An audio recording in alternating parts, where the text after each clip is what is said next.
Breaking news చూస్తున్నాం.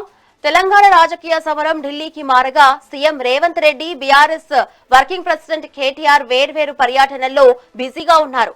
కేంద్ర మంత్రి అశ్విని వైష్ణవ్ ను కలిసిన కేటీఆర్ సిరిసిల్ల రైల్వే ప్రాజెక్టులు, ఐటీ సంస్థల ఏర్పాట్లపై చర్చించారు. మరోవైపు కేంద్ర మంత్రి శివరాజ్ సింగ్ చౌహాన్ తో భేటీ అయిన సీఎం రేవంత్ పీఎంఏవై కింద 11.56 లక్షల ఇళ్లు కేటాయించాలని కోరారు. అలాగే నేడు జరిగే టీపీసీసీ సమన్వయ కమిటీ సమావేశంలో కేబినెట్ విస్తరణపై చర్చించనున్నారు. ఇక దీనిపై మరింత సమాచారం మా కరెస్పాండెంట్ రాణి అందిస్తారు. రాణి, చెప్పండి.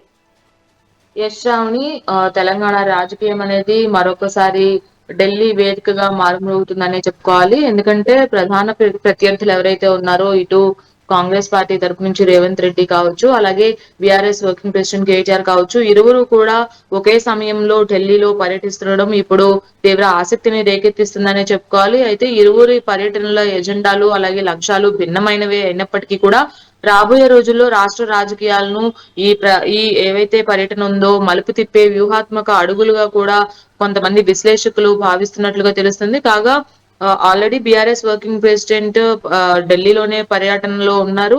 ఢిల్లీలో కేటీఆర్ కేంద్ర మంత్రి అశ్విని వైష్ణవ్ ను కలవడం జరిగింది. అలాగే రాష్ట్రంలో కొన్ని రైల్వే ప్రాజెక్టులతో పాటు కీలకమైనటువంటి కొన్ని ఐటీ సంస్థల గురించి కూడా ఆయన ఈ సమావేశంలో కేంద్ర మంత్రులతో చర్చించినట్లుగా కూడా తెలుస్తుంది. అయితే సిరిసిల్ల రైల్వే పనులకు సంబంధించి ప్రధానంగా కేటీఆర్ అశ్విని వైష్ణవ్ ను కలిసిన తెలంగాణలో పెండింగ్ లో ఉన్న కొన్ని రైల్వే ప్రాజెక్టులపై కూడా ఆయన చర్చించినట్లుగా కూడా తెలుస్తుంది. అలాగే పలు ఐటీ సంస్థల ఏర్పాటు గురించి కూడా వీరి మధ్య కొంతవరకు చర్చ జరిగినట్లుగా కూడా పార్టీ వర్గాలు వెల్లడించడం జరిగింది. అలాగే ఢిల్లీలో పర్యటిస్తున్న రేవంత్ రెడ్డి కూడా కొంతమంది కేంద్ర మంత్రుల్ని కలిశారు.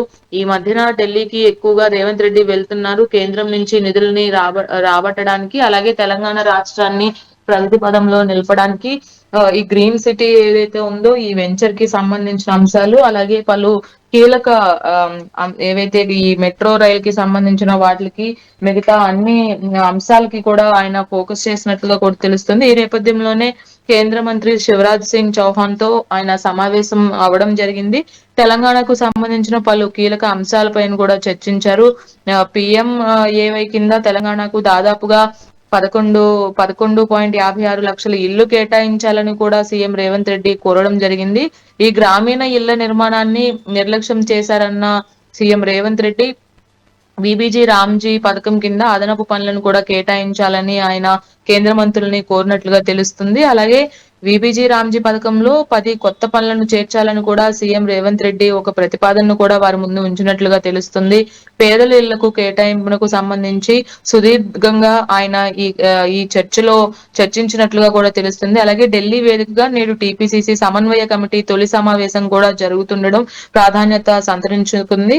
రేవంత్ రెడ్డి సహా పలువురు ముఖ్య నేతలు కూడా ఈ కమిటీ తొలి సమావేశం ఏదైతే ఉందో ఈ భేటీలో హాజరు కానున్నారు. అలాగే రాష్ట్రంలో కేబినెట్ విస్తరణ, మంత్రుల శాఖల మార్పులపై కూడా ఈ సమావేశంలో అత్యంత కీలకమైన చర్చలు జరిగే అవకాశం ఉంది. అలాగే ఢిల్లీలో టీపీసీసీ సమన్వయ కమిటీ తొలి భేటీ ఈ రోజు జరగనున్న నేపథ్యంలో ప్రాధాన్యత సంతరించుకుంది. అలాగే కేబినెట్ విస్తరణపై నేడు ఢిల్లీలో కీలక భేటీ కూడా జరగనుంది. ముఖ్యమంత్రి ఈ సమావేశానికి అలాగే పలు ముఖ్య నేతలతో హాజరు కానున్నారు.